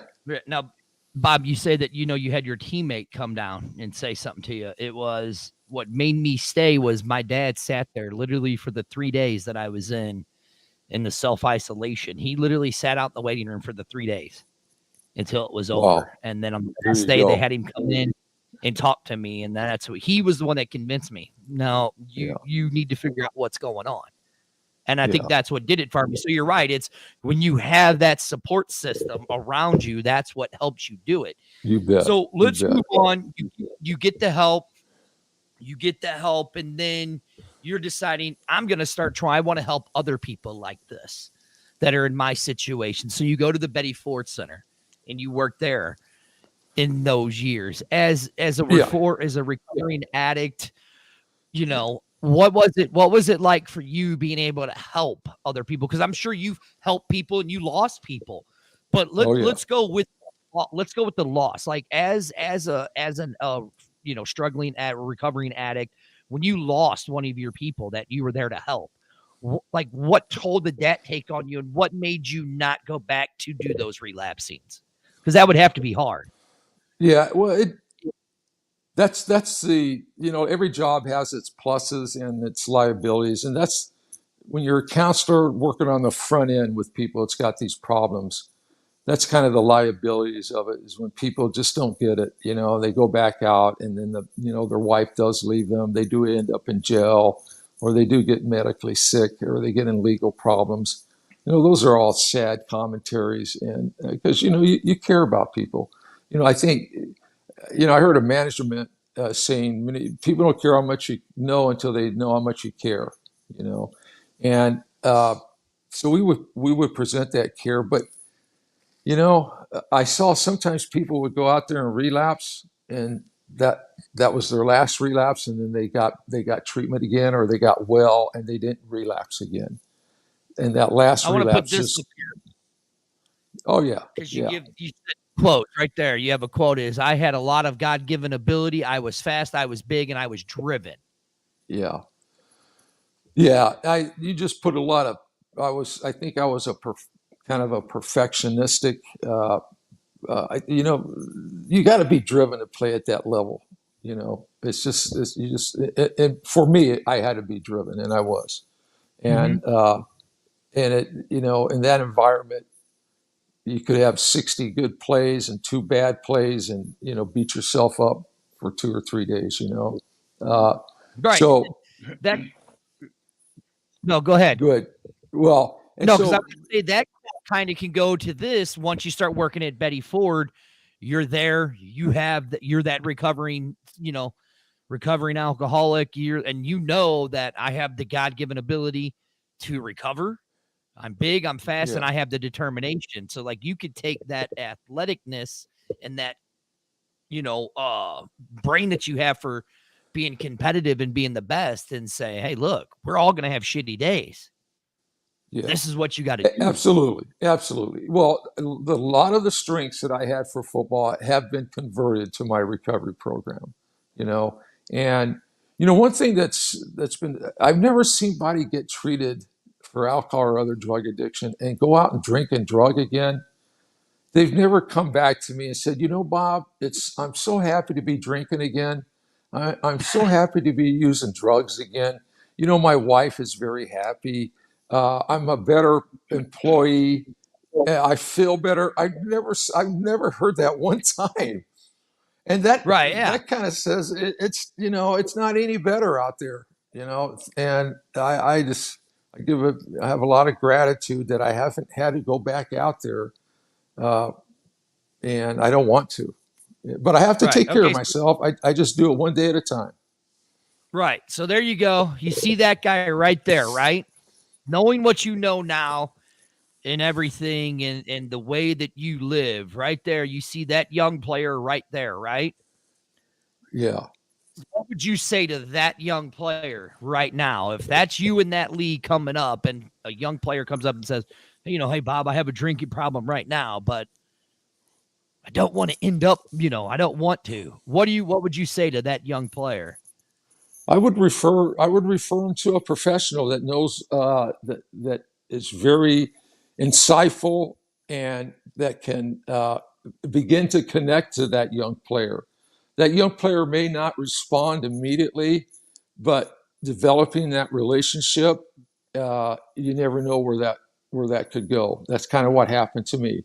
And so I would heavily recommend that people that don't have drinking and drug problems don't go around thinking that they have drinking and drug problems, you know, and they don't have to, because they're not suffering any consequences from it.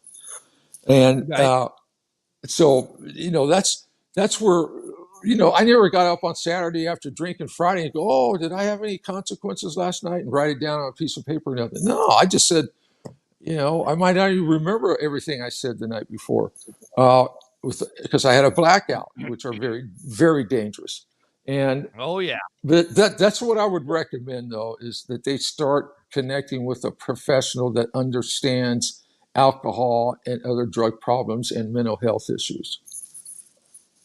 Yeah. Now this picture right here, can you name all these guys in this picture right here? Yeah. Right to the left, that's number 63, Nick Bebout. Great guy, great football player. Right next to him is a guy named, his last name was Gordon. I can't think of his first name. He was with us about 2 years. And then right next to him was the really good offensive guard from the Cleveland Browns named John Damari. And then who's this guy? He passed. And then next, that's me. And next to him. And then at the end, there's Art Kuhn, who was one of our centers.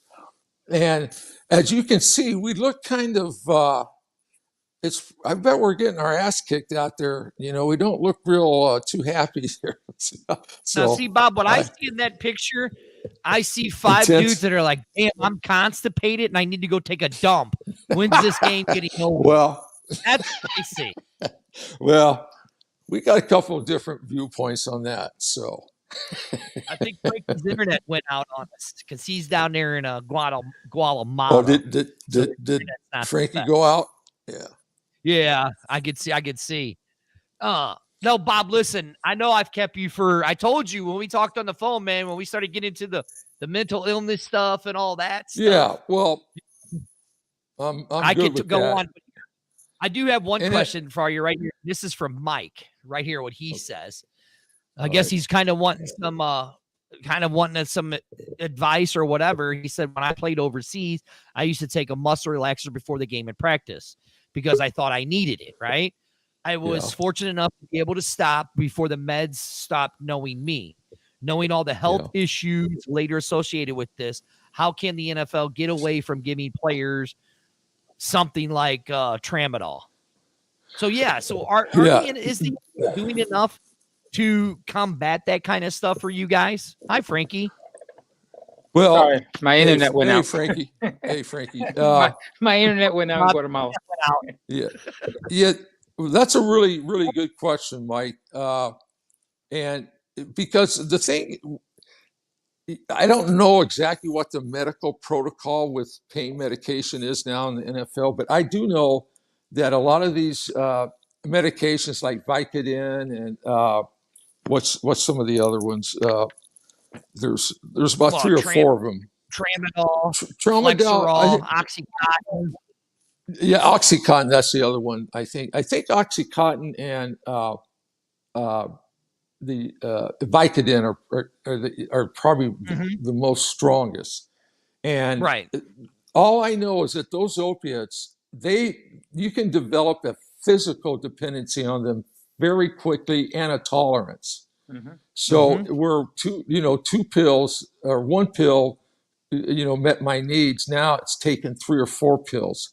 And when you start developing that tolerance, we're going into a real danger because if I start taking lower dosages, then I start experiencing withdrawal. And so that's what needs to be monitored in those training rooms is their how much they're taking and keeping it at the prescribed amount. And I think a lot of guys start out doing that, taking it at the prescribed amount, but after they lose control, they build that tolerance. The withdrawals from opiates is just horrendous, and they just get addicted to it. And so I don't know the protocol, but you got to be very, very careful with that drug, opiates. All right, Frankie, I'm going to give you the last question. Because Frankie, first I got to say, we've had this guy for over an hour, and I told him, I was like, when we start talking about the Betty Ford substance abuse stuff, I keep going because that's a very dear and close place to my heart. So I got to give you a lot of credit for sticking with that, and for 39 years of sobriety. I mean, that is an accomplishment and a half, and just how you went out and helped other people just to say, hey, life sucks now, but it's not going to suck tomorrow. Exactly. Yeah. We still have bad days, but you just get through it and go to the next day. It'll get better. Right. All right, Frankie, give the last question. Actually, I have two. Okay, go ahead. When you were at the Betty Ford Clinic, working there, did you see any? You don't have to mention names, but did you see any ex-athletes go in there? Oh yeah, there were. The Betty Ford Center had a pretty long history of working with higher profile individuals that wanted to come there, and with strict confidentiality.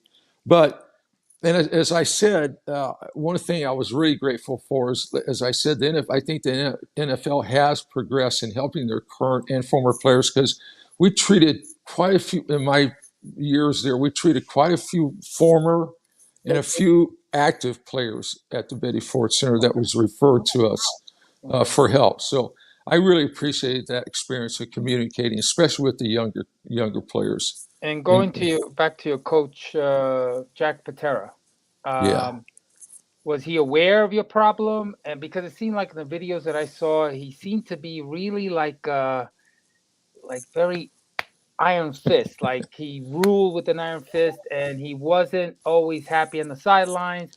Because there is a quote when they asked him about his Seattle Seahawks experience. I don't know if hold on, Dirty. Give me a second. See that? Okay. Read that, Frank. It was a horrible experience, Jack Patera. Well, and that's when he was asked, what was it like to build an expansion team, whatever. He says it was a horrible experience. But my question is, what was he like? Was he had an iron fist, and did he know about your problem? Did you talk about it with him? If you could share anything with us. Yeah, that's a great question too. No, I tried to keep it a secret. I didn't. I think some of my teammates knew that I had a really good teammate named John Yarnell that used to help me when I got really intoxicated. He'd drive me home and so forth. Really, really good friend, still is today. And but I don't think the coaches, they might have suspicion. But again, drinking was part of the environment, and so I didn't stand out so much. But I just drink more, and as I said, when in my 20s, in my mid-20s, I could manage it pretty okay. I didn't drink on game day or the night before the game and stuff like that. But each year it got harder and harder to get in shape and to perform in training camp.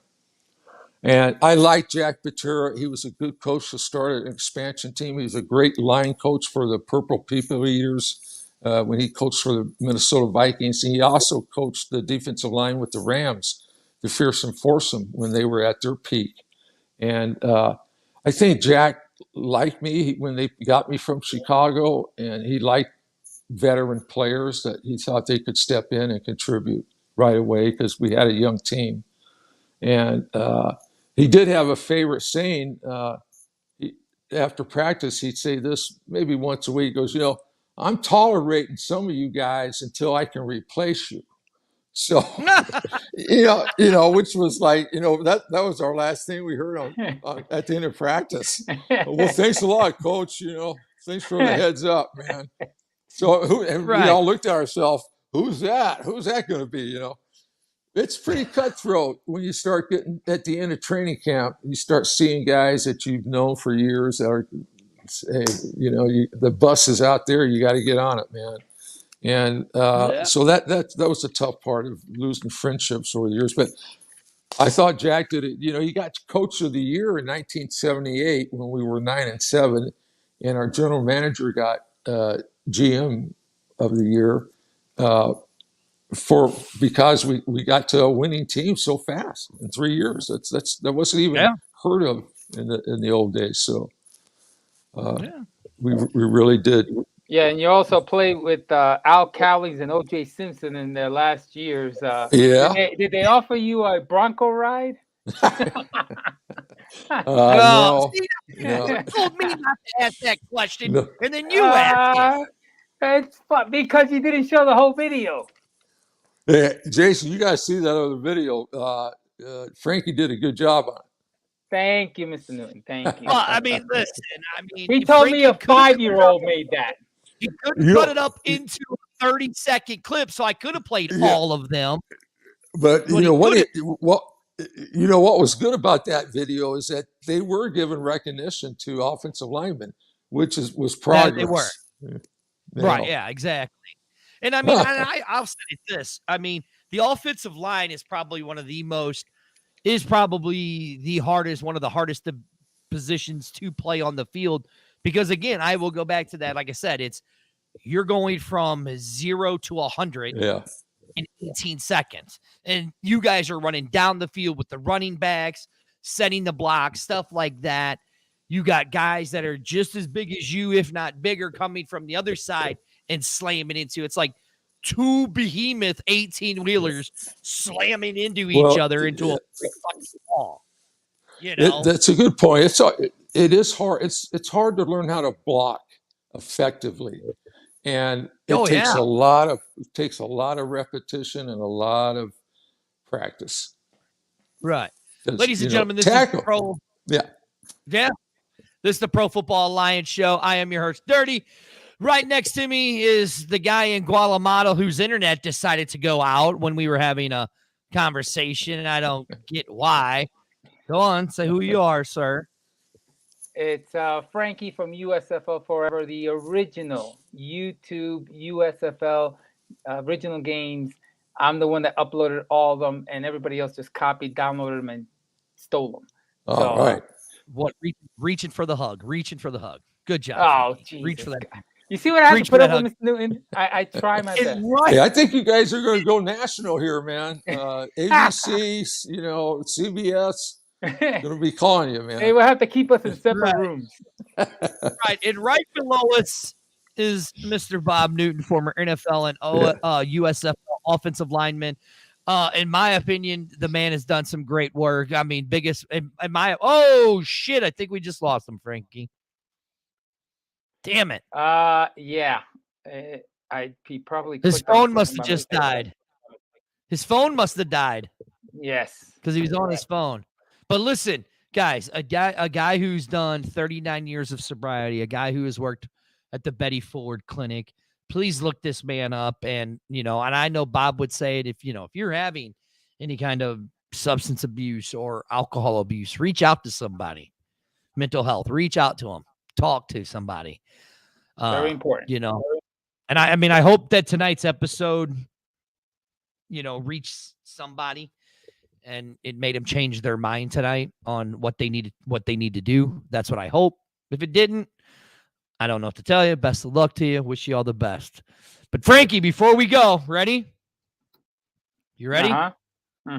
USFL next week. Michigan and Generals. Who you got? Oh my God, Jeff Fisher is the worst coach in the history of football. Of course, I'm going to take the Generals. Worst. He needs to jump off the top of Progressive Field. The worst. Yes. Right onto the pavement. I agree with you. The Generals. Who you got? The Maulers or the Red Boxes?